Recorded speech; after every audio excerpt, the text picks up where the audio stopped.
दोस्तों नमस्कार। मैं हूं राम कुमार राही। आप देख रहे हैं यूट्यूब चैनल सोशल राही। आज मैं जनपद जालौन के ग्रामीण क्षेत्र में हूं। महाराज जी हमारे पास में जो बैठे हैं, इनसे मुलाकात जब हमारी हुई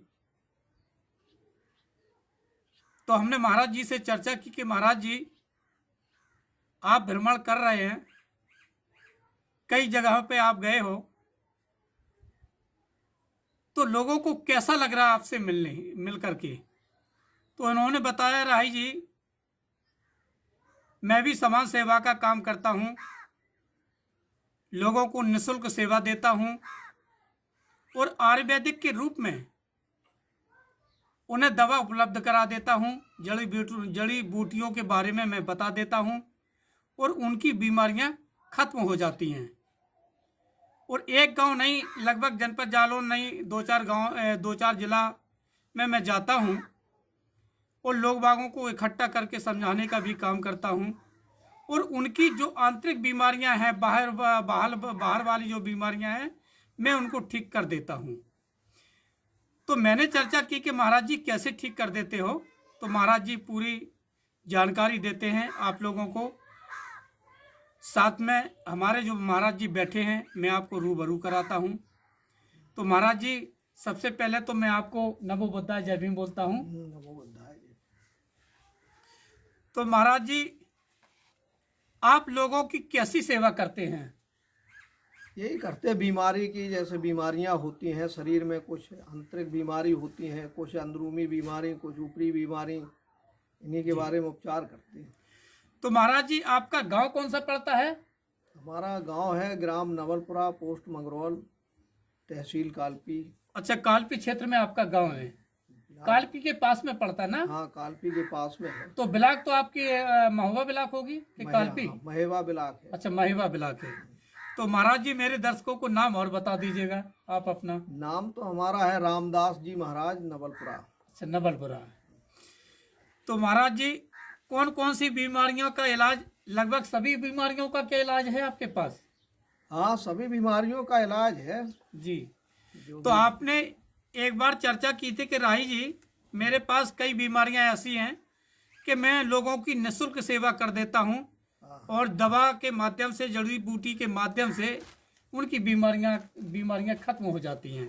खत्म हो जाती हाँ, जैसे कि सबसे पहले मैं चर्चा करता हूं कि महाराज जी लोगों की जो एलर्जी हो जाती है, जैसे दांत खाज खुजली है, कई एलर्जी ऐसी होती लोगों को पता नहीं चलता है।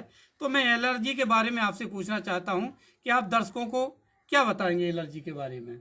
एलर्जी के बारे में बहुत सी चीज़ें हैं, वैसे तो हजारों नुस्खे हैं, पर टीवी के माध्यम से सबसे उचित जो नुस्खा है, गरी का जो तेल है, गरी के तेल में कपूर मिला के उसको गर्म करके और उसकी मालिश करें तो जड़ से ये बीमारी समाप्त हो जाती है, एलर्जी वाली। अच्छा, एलर्जी वाली, जैसे बहुत पुरानी महाराज दाद हो, पुरानी दाद है, पुरानी खुजली है अगर, और उसको जड़ से समाप्त करना चाहते हो तो करीबन 100 ग्राम तेल तिली का और 200 ग्राम तुलसी की पत्ती का रस निकाल के और उसको पकाएं, और जब वो तेल ही रह जाए और ये समाप्त हो जाए तो ऐसे लगाने से जड़ से बीमारी ये नष्ट हो जाती है।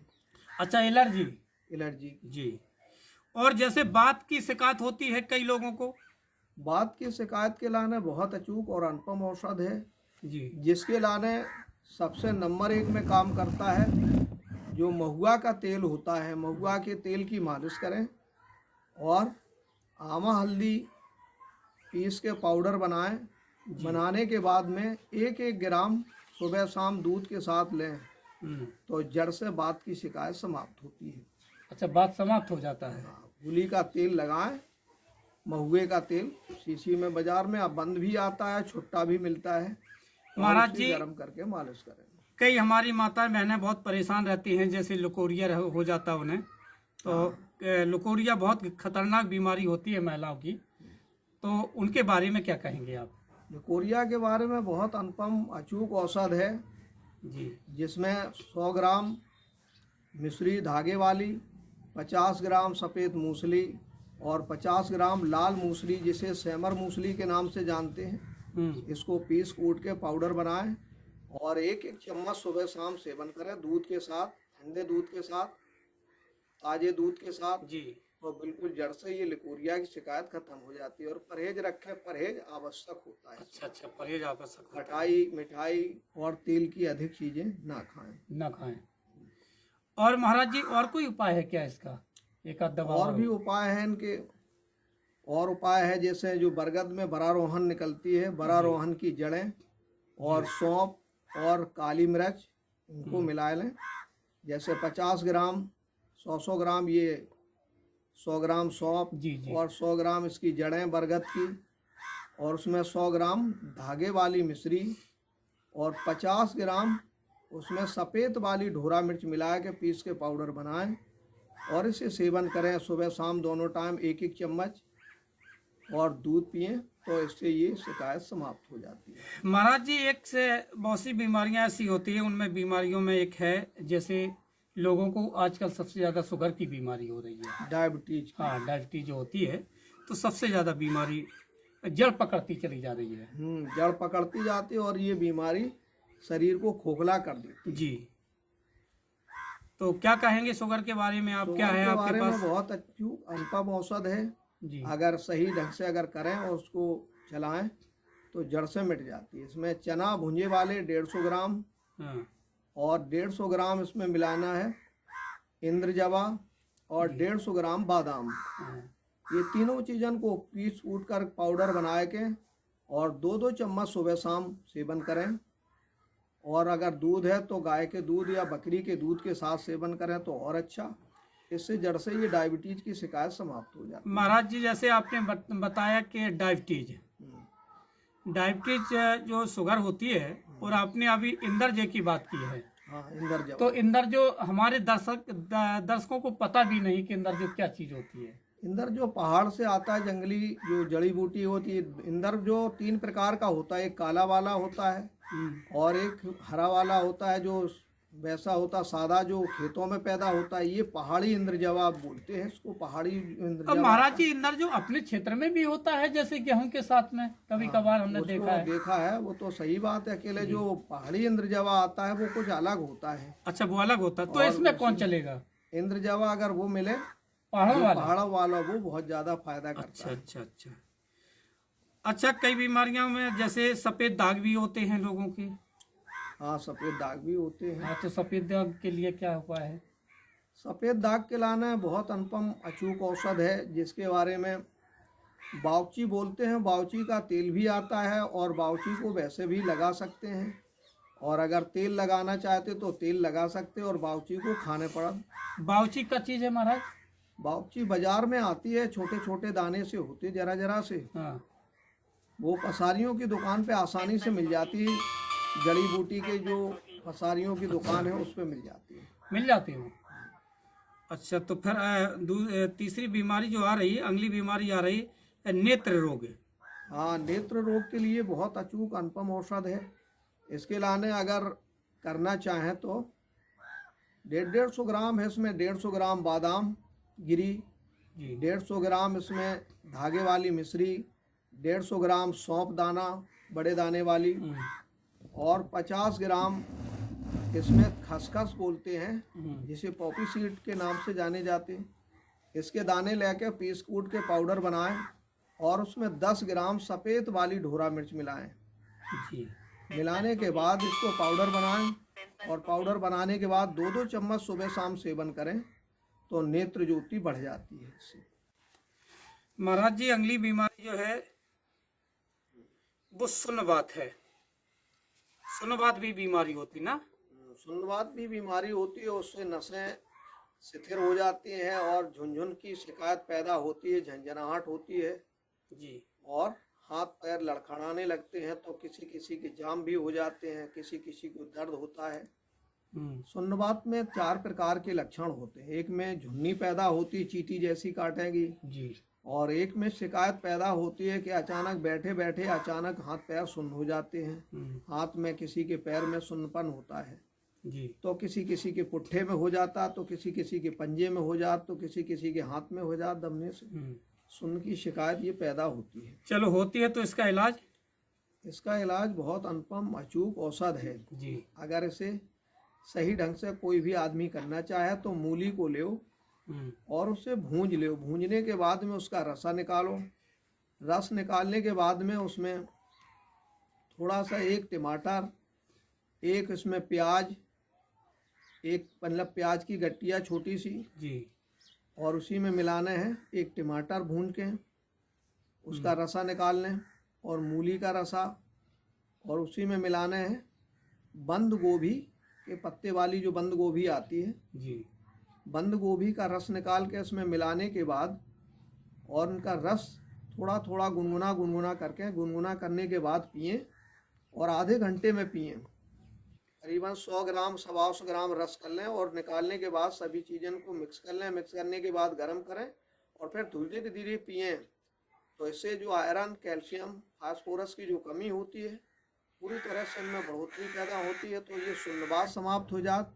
और अगर इसको पैसे करने के लाने तो 16 दिन का नुस्खा है जी। और अगर 3 महीने तक करें तो जीवन भर के लिए हाथ पैर दर्द करना, सुन्न होना, झुन्नी पैदा होना, या हाथ पैरन में कहीं भी सुन्नाहट आती है, लड़खड़ाहट आती है, ये सब समाप्त हो जाए। तो महाराज जी, आपने मूली की जो बात करी है, मूली क्या ताजी होना चाहिए, कैसी होना चाहिए मूली? मूली अगर ताजी मिले तो सर्वश्रेष्ठ है, सबसे अच्छा काम करती है। तो इसमें कुछ मात्रा नहीं होती है? जैसे मूली कोई पतली होती है, कोई काफी मोटी भी होती है, मात्रा नहीं चलेगी? मात्रा इसमें होती है कम से कम, ज़्यादा नहीं तो यानी 150 ग्राम के लगभग मूली होना चाहिए। 150 ग्राम से कम ना हो। अच्छा अच्छा, 150-200 ग्राम के लगभग हाँ, होना 150 चाहिए। ग्राम होना चाहिए। अच्छा, उसको अच्छा। भून के उसको कुचल के रस निकालें, या पीस के निकालें, या किस के निकालें, वो कैसे भी निकालें, रस निकालें। महाराज जी, अगली बीमारी है जैसे लोगों को फल्स हो जाती है, बवासीर बोलते हैं उसे। हाँ, तो बवासीर और के बहुत लिए असहनीय दर्द होता है, लोगों को बताते हैं ऐसा। हाँ बताते हैं। और इसमें मस्से भी होते हैं। बवासीर 2 प्रकार की होती है, एक खूनी होती है, एक बादी। बादी में मस्सा अंदर से बढ़ते हैं और उसमें खुजली भी होती है, दर्द भी होता है। जी। और खूनी वाली में खून आता है, पिचकारी जैसी चलती है, तो किसी किसी में दर्द भी होता है, खून भी आता है, दोनों चीज़ें होती हैं। जी। तो इनके लाने अचूक और अनुपम औषध है प्याज। प्याज सबसे अति उत्तम औषध है। जी। अगर सफ़ेद प्याज मिल जाए तो बहुत बढ़िया, नहीं मिले तो यही प्याज जो अपना है। अगर इस समय जो प्याज आ रही, जैसे नई ताज़ी प्याज आ रही, तो प्याज अगर ताज़ी ना मिल के अगर पुरानी वाली प्याज मिले जी। और उसको काट के छोटे छोटे पीस करें, और बादामी कलर की जब प्याज हो जाए हाँ। घी में सेकें उसको। गाय का घी होना चाहिए। अच्छा, आधा अच्छा। किलो प्याज को काट के और घी में सेकें, और जब सिक जाए, बादामी कलर की हो जाए, हाँ। तो उसे नीचे उतार के रख लें। फिर उसको देखें, वजन करें कितना वजन है। अगर 100 ग्राम वजन है तो 100 ग्राम उसमें तिली मिलाने हैं। अच्छा अच्छा। तिली को साफ सुथरी करके जी। और उनको पीस के बना के तैयार करें पाउडर, और उसी में मिक्स कर दें और उसको भी पीस लें। और उसमें 200 ग्राम खूजा वाली मिश्री मिलाएं। अच्छा, खूजा वाली। खूजा महाराज, मिश्री मिलाने के खूजा बाद वाली मिश्री कौन होती है? गोल गोल बट्टी वाली आती है, गोल गोल बट्टी सी होती है, कटोरी में जमाई जाती है वो, तो खूजा मिश्री के नाम जैसे से आती है। जैसे वो आपके एटोरे में एक वो मिलती है बतास फैनी, तो क्या वो अलग होती है? बतास फैनी अलग होती है। अच्छा। खूजा मिश्री जो आती है वो छोटी गोल गोल डिब्बी सी बन के आती, कटोरियों में जमाई जाती अच्छा, है। तो मिल जाती है वो पंसारी सभी की बड़ी दुकान पे? दुकानों पे, पंसारियों की दुकानों पे मिल जाती है। अच्छा। खूजा मिश्री के नाम से आती है। जी। और आपने अभी 2-3 लक्षण बताए हैं बवासीर के, तो क्या इस पे जो दवा आपने बताई वो किस पे काम करेगी? ये दोनों में काम करती है। अगर खून आता है तो उसमें पहले दिन से ही आराम मिल जाएगा 20% के लगभग, जी। और खून बंद हो जाएगा। और इसमें तली हुई चीज़ें और अधिक तेल की चीज़ें और बादी भोजन बंद करने पर, अगर ये 1 महीना तक सच्चे दिल से अगर परहेज किया जाए जी। तो ये बीमारी जड़ से मिट जाती है। और फिर ना मस्से रहेंगे और ना फिर खून आएगा, दोनों चीज़ें समाप्त हो जाती हैं। अगर चाहें तो इसमें मल्हम भी लगा सकते। अच्छा, और मल्हम इसी का बनाया जाता है। प्याज को पहले पकाएं, बादामी कलर का जब प्याज हो जाए जी। तो फिर उसी में हल्दी डाल दें थोड़ी सी पीस के, और हल्दी डालने के बाद में और घी में इसको पका लें। पकने के बाद में उसी घी में प्याज और ये हल्दी उसी में फेंट लें। फेंटने के बाद थोड़ा सा कपूर मिलाएं, देसी कपूर, और वो मल्हम लगाएं। तो वो दोनों टाइम लगाएं, सुबह शाम। और ये खाने वाले जो बताई, इसको खाना है 2-2 चम्मच। अच्छा अच्छा, तो इससे सूजन, गांठ और मस्सा समाप्त हो जाए। समाप्त हो जाएंगे। अगली बीमारी है महाराज फालिस की। जैसे लोग बागों को बहुत ज़्यादा चलने में, उठने में, बैठने में परेशानियों का सामना करना पड़ता है। कई मरीज तो हमने ऐसे देखे महाराज जो 4-4 साल चारपाई का सेवन करते हैं, चारपाई पे लेटे रहते तो हैं। इसके अलावा एक तेल भी बनाया जाता, दूसरा खाने वाला एक अष्टपाग है। 8 चीजें होती हैं उसमें, जिसमें करीबन 600 ग्राम अदरक के छोटे छोटे पीस काट के घी में सेंकने। 600 ग्राम घी है इसमें, 600 ग्राम अदरक है, 600 ग्राम इसमें मिश्री या गुड़ ले सका, और 600 ग्राम इसमें जैसे घी है, और दाक मुनक्का आते बड़े वाले द्राक बोलते जिनको, अच्छा अच्छा, उनके बीजा निकाल के 600 ग्राम द्राक को घी में सेंक के निकाल लें, और अदरक को भी घी में सेंक के निकाल लें जब बादामी कलर का हो जाए।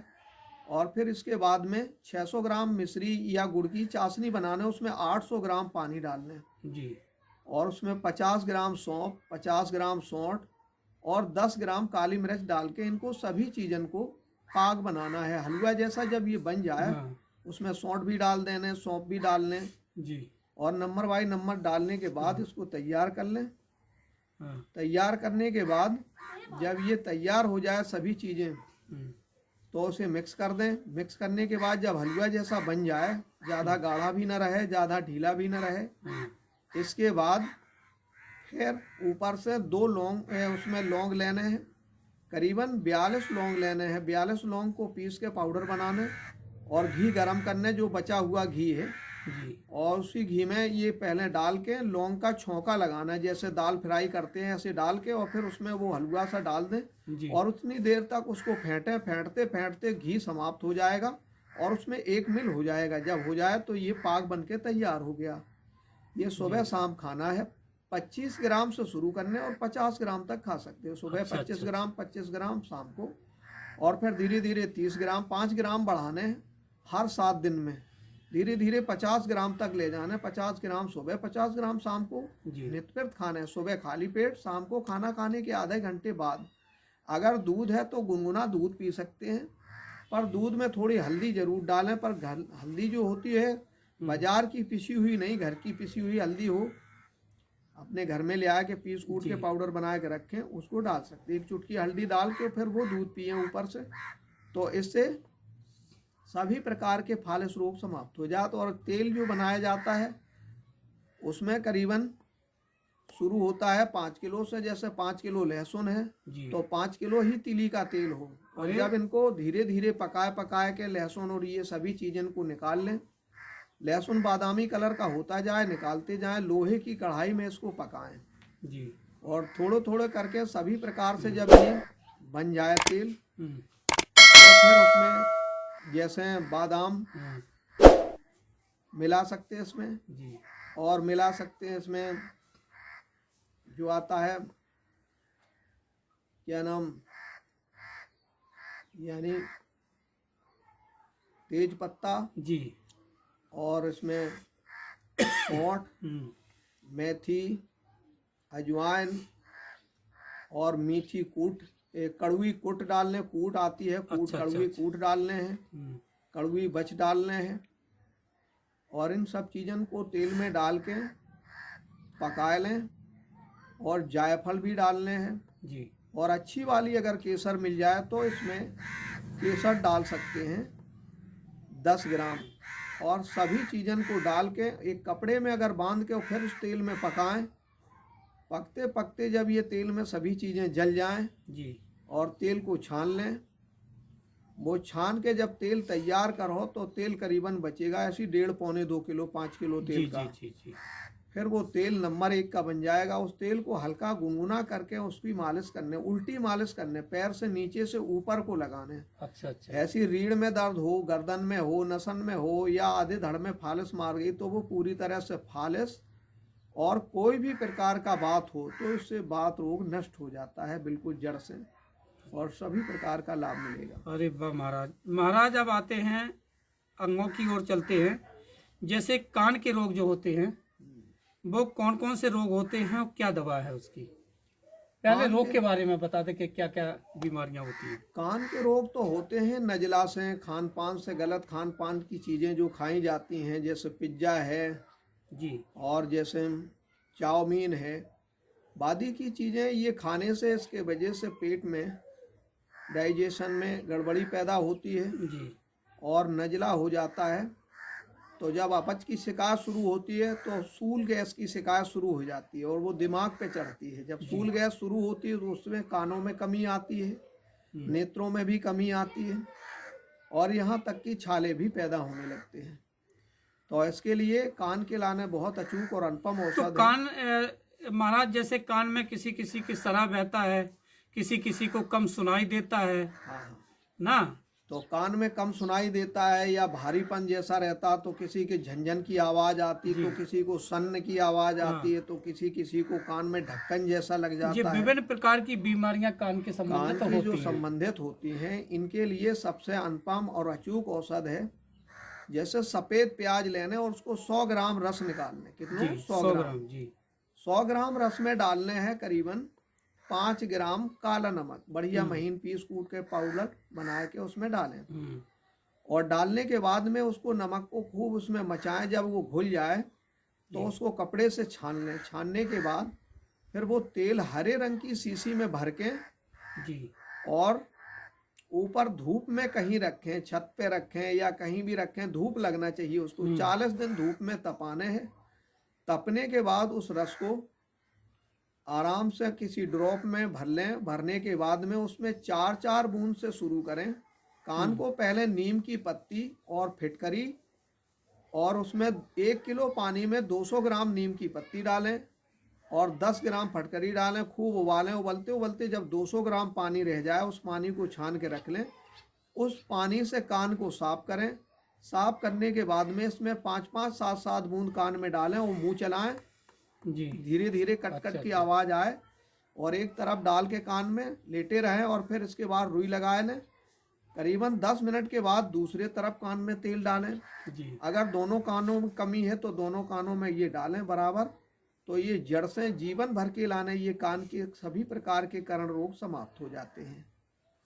महाराज, अगली बीमारी जो आ रही है जो नाक की आती है, जैसे ये तो कान की रही नहीं, नाक कान में जैसे किसी किसी की नाक फूटती है, खून निकलने लगता है और या कभी कभी यानी नाक में सांस नहीं ले पाते हैं, तो इसके लिए भी बहुत महाराज हमने सुना कि नाक में नक्सूर भी बन जाता है। नाक में नक्सूर भी बन जाता है और कभी कभी नाक में मांस बढ़ जाता है। लोग बाग कहते हैं कि हड्डी बढ़ गई, हड्डी कभी नहीं बढ़ती जी, हड्डी होती भी नहीं, नाक में ज्यादा नहीं फूल होती जाता है। मांस फूलने के वजह से गिनोड़े बंद हो जाते हैं और नाक से सांस नहीं ले पाते हैं, तो उन्हें खर्राटे भी खूब आते हैं, घर घर की आवाज आती, लेट हाँ जाते हाँ हैं। महाराज, जी तो हमने देखी है कई तो लोग कोई खर्राटे नाक की से आवाज सांस बहुत नहीं करते हैं। लेते हैं, मुंह से सांस लेते तो वो खर्राटे आते हैं। इसमें खर्राटे भी समाप्त हो सकते हैं। अच्छा अच्छा। अगर चाहे तो पहले तो अच्छे तरह से प्याज का रस निकालें और किसी ड्रॉपर में भर के उसे गर्म कर लें और करीबन 7-7 बूंद दिन में 4-5 बार डालें। नाक में जी गरम करके डालें। पानी को गरम करें, उसमें ड्रॉपर को उसी में डाल दें और गरम हो जाए जब प्याज का रस, तो उसी में 5-5, 7-7 बूंद डालें। दिन में 5 बार डालें। तो किसी भी प्रकार की मतलब नाक के जो रोग हैं, नाक में सूजन है, वो सही हो ये जाएगी। सभी प्रकार से समाप्त हो जाते हैं। और नाक से अगर खून आता है तो फिर क्या करने, हाँ तो फिर आंवला को पानी में फुलाएं। सूखा आंवला ले लिया, जैसे सूखे आंवले को लेकर पानी में फुलाएं। रात भर जब फूले तो मिट्टी के बर्तन में, ध्यान रखें, मिट्टी के बर्तन में फुलाएं। अच्छा, कोई मिट्टी का चुकट्टा हो या कोई चुकड़िया हो या कोई मिट्टी की वैसे कोई बर्तन हो, बड़ा सा हो, उसमें डाल दें। रात भर मिट्टी के बर्तन में फूले, फिर उसको पीस के पत्थर पे और फिर उसको माथे पे चढ़ाएं और दोनों तरफ की जो गुलगुला है इन पे चढ़ाएं। तो किसी भी प्रकार की नाक फूटती हो, नाक फूटना हमेशा के लिए, जीवन भर के लिए समाप्त हो जाए और 3 दिन तक करने से 3 दिन के बाद नाक नहीं फूटेगी। अच्छा महाराज जी, तो आपने सूजन की बात करी, तो सूजन के संबंधित एक बीमारी और भी है, जो गले के टांस होते हैं ना, टांस हाँ, गले के टांस होते हाँ हैं। टांस होते हैं, वो सूज जाते हैं लोगों के। कई लोगों को मैंने सूजते हुए देखे हैं।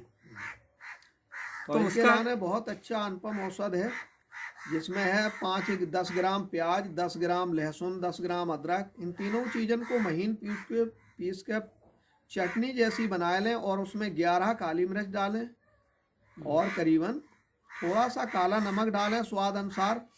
और जब इनको डाल के और चटनी को बना के कांच की कटोरी में रखें या चिमनी के बर्तन में रखें या कोई मिट्टी के बर्तन में रखें, बल्कि कोई धात वाले बर्तन में न रखें उस चटनी को। अच्छा और दिन में कम से कम 4 बार सेवन करना है जी। कैसे करने सेवन? एक चमन्नी भर के लगभग करीबन 3 ग्राम के लगभग लेने और धीरे धीरे चटनी को चाटने हैं, या मतलब मुंह में रख के चूसत जाएं जी। और धीरे धीरे चूसने के बाद और जब पानी न पिए आधा घंटा के बाद 50 ग्राम पानी गर्म करें और उसको धीरे धीरे पीने में कम से कम आधा घंटा लगाएं। और ऐसे ही दिन में 5 बार करें तो टांस रोग, मुंह के छाले और यहाँ तक कि जो पेट में सुई जैसी जो चुभन होती, ये सभी चीज़ें बिल्कुल अच्छी हो जाएं, चुस्त रहेंगे, दुरुस्त रहेंगे, मस्त रहेंगे। अगली बीमारी हमारा किसी किसी को मूत्र की बीमारी हो जाती है, जैसे मूत्र की रुकावट हो जाती है, जलन पड़ती है। तो ये सारी बीमारियां कैसे होती हैं, वो क्या इसकी समस्या सॉल्व हो सकती है? मूत्र रोग की समस्या के लिए बहुत अच्छा उपचार है। और बीमारी के लक्षण क्या है, ये होती क्यों है, मुख्य कारण क्या है, जैसे पानी कम पीना जी, और या गर्म चीज़न को सेवन ज़्यादा करना, जैसे ज़्यादा चाय पीना जी, या ज़्यादा पान, सुपारी, गुटखा, लौंग ज़्यादा खाना, इससे ये मूत्र रोग की शिकायतें पैदा होती हैं और अंदर छाले हो जाते हैं, बाल गंदौड़े में सूजन भी आती है। तो किसी किसी की पेशाब बार बार आती है, तो किसी किसी की पेशाब रुक जाती है, तो धीरे धीरे पेशाब उतरती और उसमें जलन होने लगती, चिनक होती। अगर ज़्यादा जोर लगाया तो बाथरूम से खून भी आ जाता है। सही कह रहे हैं। अगर ऐसी शिकायत है तो इनमें 2 नुस्खा हैं। एक तो है इसमें बबूल की पत्ती, जैसे 10 ग्राम हरी धनिया, इनको पीस के और चटनी जैसी बनाएं और दही या मठा के साथ 100-150 ग्राम दही में या मठा में घोर के पानी में घोल लें उसको, थोड़ी सी उसमें मिश्री मिलाएं धागे वाली, और मिलाने के बाद इसे दिन में 2 बार सेवन करें। एक तो सुबह के टाइम पे और दिन में दोपहरी में करीबन 2 या 3 बजे के लगभग में। सुबह जैसे 10 बजे के लगभग और शाम के समय 2-3 बजे के लगभग सेवन करें। शाम को दिन डूबने के बाद नहीं, क्योंकि उसमें फिर जुकाम भी हो सकता, सर्दी हो सकती है, क्योंकि ये ठंडी चीज़ें हैं जी। तो इनमें विशेष परहेज रखना। 2 बार अगर इसे सेवन करें तो पेशाब से जलन होना या खून आना, पेशाब में जितने मूत्र रोग होते हैं इनसे समाप्त हो जाते हैं। और अगर इससे और जल्दी चाहते हैं, अगर ये सोचते हो कि बमूल की पत्ती, धनिया कौन ढूंढेगा जी, तो फिर सरल उपाय है, मूली का रस निकालने हैं करीबन 200 ग्राम जी। रस को गर्म करने के बाद में 2 चम्मच खुज्जा वाली मिश्री मिलाएं और मिलाने के बाद में उसको गर्म कर लें। गर्म रस को पीने में कम से कम आधे घंटा के समय लगाएं और धीरे धीरे पिएं। सुबह एक ही टाइम पीने, तो इससे सभी प्रकार के मूत्र रोग समाप्त होते हैं। पेशाब ऐसे खुल के आएगी जी, जैसे नाली खोल देते हैं बम्बा में जी, और अचानक गूल खुलने पे धार तेजी से चली जाती है, तो ऐसे बाथरूम एकदम साफ हो जाएगी। बहुत बढ़िया महाराज, बहुत अच्छी जानकारी दी। अब आगे की जो बीमारी है वो पथरी की बीमारी है। लोगों को पथरी भी होती है और हमने सुना कि पथरी का इलाज आपके पास बहुत अच्छा है और औषधि भी बहुत अच्छी है। बहुत अच्छा है और इसमें किसी भी प्रकार की कोई भी पथरी हो जड़ से मिट जाती है। इनके 3 प्रकार के उपचार हैं जी। हार के माध्यम से, जो जंगल में देखा होगा अपने खेतों में, कभी कभी किसी प्रकार की जो बेल सी पसरती है, एक जड़ी होती जिसका नाम है दुर्कुनु भी बोलते हैं, कोई उसमें चुरकुनु बोलते हैं, पत्ती होती है उसमें, और मेथी कैसे दाना लगते हैं, उसमें दाने आते हैं, ढिमढिमिया सी लगती हैं, जैसे देखा हो आपने खूब कला में मेहंदी के जो बीज निकलते हैं जी, ऐसी प्रकार की उसकी ढिमढिमिया होती है, उनमें दाने निकलते मेथी के तरह। और उनको बढ़िया महीन पीस कूट के पाउडर सा बना लें और 1 तोला की 1 बार की खुराक है, गाय के दूध के साथ सेवन करें। और सेवन करने पर इसमें मूत्राशय की पथरी, किडनी की पथरी, ये बराबर 3 दिन लगातार लें तो इससे ये पित्ताशय की भी निकल जाती है। पित्ताशय की पथरी निकालने के लिए दूसरी औषध है जी, और उस औषध का नाम है, जो बड़े वाले द्राख आते हैं उनके बीज निकालने हैं और दाग। हाँ, जो द्राख आते हैं अच्छा। उनके बीज निकालने हैं। बीज निकाल के हम्म, उन दाग में बढ़िया पीस कूट के पाउडर बना के रख लें। बीज बीज निकाल के उसको पहले धुल लेने, धुल के साफ करने, फिर पीसने के बाद में उसका पाउडर बनाएं। पाउडर बनाने के बाद जी। तैयार कर लें और उसे थोड़े थोड़े लेने, करीबन एक जैसे घुमचिल के दाने के बराबर। हम्म, उस दाने को लेके पानी के साथ में लेने उनको, सुबह सुबह ताजे पानी के साथ और शाम को पानी के ताजे पानी के साथ अगर इसे बराबर सेवन करें जी। करीबन 31 दिन तक, तो ये पित्ताशय की पथरी बिल्कुल पानी हो जाती है। और खान पान का इसमें विशेष परहेज करें तो ये बीमारी जड़ से मिट जाती है। परहेज में क्या क्या बता रहे हैं आप? पहले तो इसमें करीबन परहेज है, करीबन 7 दिन तक अन्न न खाएं। हाँ, वैसे अन्न न खाएं, मतलब रोटी न खाएं। अच्छा। क्या खाएं? मूंग की दाल या खड़ी मूंग लेने, अगर देसी मूंग मिल जाए तो बहुत बढ़िया, हम्म, और अगर देसी मूंग नहीं मिलती तो यही मूंग ले लें। और करीबन मूंग लेने हैं कितनी, हम्म, जैसे मूंग को लेना है 30 ग्राम और 20 ग्राम बासमती चावल जी। लेने के बाद में इनको बढ़िया से 1.5 किलो पानी में डाल के खूब पकाएं। पकते पकते जब सूख जैसा बन जाए, 500 ग्राम वजन हो जाए, तो उसको पीना है। और पीने के बाद में जब भी भूख लगे तब क्या खाएं, यानी अगर चाहें तो जूस पी सकते हैं। अगर जूस अगर मिल जाए तो किसका जूस पी सकते हैं, जैसे बब्बू भूसा आता है उसका जी। 50 ग्राम रस निकाला, 50 ग्राम अनार का रस निकाला, 50 ग्राम अंगूर का रस निकाला, 50 ग्राम संतरे का रस निकाला, सेव का रस निकाला, संतरा नहीं सेव का रस निकालने 50 ग्राम, और 50 ग्राम रस निकालने हैं अंगूर का। इन चारों चीजन को 50-50 ग्राम रस निकाल के दिन में 3 बार ले सकते हैं, सुबह दोपहरी शाम को। अच्छा, अगर तो बराबर बराबर जी। 3 बार ले में 4-4 घंटे में, हाँ, तो ये कुछ ही दिन अगर ये सेवन करें बराबर 31 दिन तक, तो कैसे भी पित्ताशय की पथरी हो जड़ से मिट जाती है। अच्छा महाराज, अगली बीमारी जो आ रही है, दर्द तो आपने इसमें बता दिया है, और अगली बीमारी जो आ रही है गैस की बीमारी। हाँ, गैस की बीमारी से कैसे लोगों की समस्या हल हो सकती है? गैस के लिए बहुत अच्छी अनुपम औषध है, अगर इसे सेवन करें तो हमेशा के लाने समाप्त हो सकती है। जी। गैस की बीमारी जड़ से मिटने के लिए सबसे उत्तम उपचार है सोयाबीन। जी। सोयाबीन का करना क्या है, सोयाबीन का दूध बना सकते हैं, सोयाबीन का दही बना सकते हैं, सोयाबीन की रोटी बना सकते हैं। हम्म, सोयाबीन में जैसे करीबन 2 गिलास पानी को उबाला, उबलते उबलते जब 1.5 गिलास पानी रह जाए तो उसमें 4 या 5 चम्मच तक सोयाबीन को पिसा हुआ आटा सा पीस के रख लें, उसी में बुरकाते जाएं और चम्मच से चलाते जाएं। जी। जब उसमें घोल जैसा बन जाए, 3 चम्मच 4 चम्मच 5 चम्मच तक डाल सकते हैं, जितना गाढ़ा दूध बनाना चाहते। जी। और बना के शाम को सोते समय लेटते समय दूध को धीरे धीरे करके पीने, आधे घंटे में, और आराम से सो जाएं। तो इससे क्या होता है, 4 बजे घड़ी में एकदम पेट साफ होगा और गैस की शिकायत हमेशा के लिए समाप्त हो जाएगी। मगर प्याज लहसुन अदरक ये अति आवश्यक है, इनको जरूर खाने हैं। कैसे खाने? 3 कली लहसुन की काट के सब्जी में डाल लो कच्ची, जी।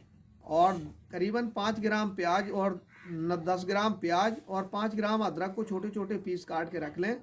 खाना खाते जाएं, 2-4 को और खाना खाएं, फिर ये सलाद खा लें, प्याज और अदरक जी। चबा चबा खा लें, और 2 घूंट पानी पी लें। और पानी हमेशा थोड़ा ताज़ा या गुनगुना पानी रखें। जी। गुनगुने पानी को 2-4 को और खाना खाएं, और फिर प्याज और लहसुन, वो प्याज और अदरक खाएं, और चबा चबा के खाने के बाद 2 घूंट पानी पी लें। खाना के बीच में जो पानी पिया जाता है, इससे बिल्कुल ये गैस की शिकायत हमेशा के लिए समाप्त हो जाती है। बहुत बढ़िया अगर महाराज, ऐसा तो नहीं कर सकते तो चटनी बांट सकते इसकी, जी। अदरक प्याज लहसुन, और उसी में काली मिर्च डाल सकते, काला नमक डाल के चटनी बांट के उनमें 2-4 को और खाना खाएं, फिर वो चटनी खा लें 1 चम्मच, और गुनगुना पानी पी लें। ऐसा करने से पेट में सभी प्रकार की जो गैस बनती है, सभी गैस को नष्ट कर दे और हमेशा के लाने इससे छुटकारा हो जाता है। महाराज जी, अगली जो बीमारी आती है वो दांत की आती है। लोग बाग दांत से बहुत परेशान रहते हैं, जैसे पानी का लगना, हाँ। किसी किसी के पल्स भी आ जाती है दांतों में, खून का निकलना है, पारिया की शिकायत होना, कई बीमारियां ऐसी दांतों के संबंधित होती है। लोगों को बहुत बड़ी परेशानी का दांतों के लिए बहुत अति उत्तम अनुपम औषध है। अगर आम की गुठली मिल जाए तो उसको महीन कूट पीस के पाउडर बनाए। उसमें क्या क्या चीज मिलाने हैं? आम की गुठली में काला नमक और काली मिर्च मिला लें पीस के, थोड़ी सी काली मिर्च और काला नमक मिलाए के महीन, और उसको धीरे धीरे दांतों पे मलें, मंजन जैसी, मंजन की तरह मलें। और करीबन 10-15 मिनट, 2 मिनट के बाद में 2-3 मिनट तक इसे मलें, और फिर करीबन 5 मिनट बाद इसे कुल्ला कर लें जी। धीरे धीरे 2 मिनट तक मलत रहें जैसे मंजन करते हैं, मगर बुरुश से और उससे न करें, उंगली से करें। उंगलिया से इसको महीन धीरे धीरे अच्छा, ब्रश से नहीं करना है, ब्रश से नहीं करना। हाँ, तो उससे बुरुश से क्या होता है, इसकी जड़ें खुल जाती हैं, उससे पानी लगने लगता है और दांतन में ढीलापन पैदा हो जाता है, जिससे मसूड़ों में सांस हो जाती है, सड़ान पैदा होने लगती है, इससे पायरिया, खून निकलना या दांत दर्द करना, दांत चीसना, ये सभी चीज़ें समाप्त हो जाएंगी। और गुनगुने पानी से कुल्ला करें। अगर ऐसा करते हैं यानी 21 दिन तक, तो दांत बिल्कुल हमेशा के लिए जड़ से मजबूत हो जाएंगे और सही हो जाए। अगर दांतोन करने तो 2 चीज़न की दांतोन कर सकते हैं, एक पीपल की दांतोन, दूसरी जो कंजी का पेड़ होता है, कंजी की दांतोन करें। अड्डा झारे नहीं चलता इसमें? अज्जा झारे की जड़ की दांतोन कर सकते हैं। अच्छा। चबाए चबाए के धीरे धीरे उसको फेरें और ज़्यादा जोर से न रगड़ें, धीरे धीरे फेरें, तो उससे सभी प्रकार के दांतों के रोग नष्ट हो जाते हैं और कीड़े भी समाप्त हो जाते हैं। महाराज जी, एक बीमारी और है लास्ट में, जैसे कि बाल का झड़ना। बाल का लोगों झड़ना, के बाल झड़ जाते हैं। बाल क्या महाराज, बाल तो हमारे भी झड़ चुके हैं, और हम सोच रहे हैं कोई ऐसा उपाय हो आपके पास जो बाल कम से कम पुनः सही तरीके से आए और जड़ें मजबूत हों बालन की। इनके लिए सबसे उत्तम उपचार है अमरवेल। अमरवेल को 1 किलो ले और करीबन 20 लीटर पानी में पकाओ। पकते पकते जब पानी 10 लीटर रह जाए, इसको निकाल के रख लो। ठंडा होने के बाद जब बालन में लगाना है तो थोड़ा गुनगुना करके धीरे धीरे बालों में ऐसे रगड़ें, और रगड़ने के 1 घंटे बाद जब बाल धोएं तो किससे धोएं, या रीठा से या बेसन से धोएं, तो बाल का झड़ना बंद हो जाएगा। बाल घने लंबे काले बाल रहेंगे और अच्छे रहेंगे। महाराज जी, शैम्पू एम्पू ये कुछ भी ना लगाएं। जी, आपने मेरे दर्शकों को कम से कम 15-16 बीमारियों के बारे में बताया, और जितने भी दर्शक देखेंगे इस वीडियो को, उन्हें शारीरिक परेशानियों का सामना नहीं करना पड़ेगा। घर बैठे उन्हें इलाज मिल रहा है, सही हो जाएंगे। आपने जो अगूढ़ जानकारियां दी हैं मेरे दर्शकों को, दर्शकों की तरफ से, साथ में मेरे तरफ से मैं आपका बहुत आभार व्यक्त करता हूं। साथ में YouTube चैनल सोशल राही की तरफ से आपको बहुत बहुत साधुवाद। लास्ट में जय भीम, नमो बुद्धाय करता हूँ।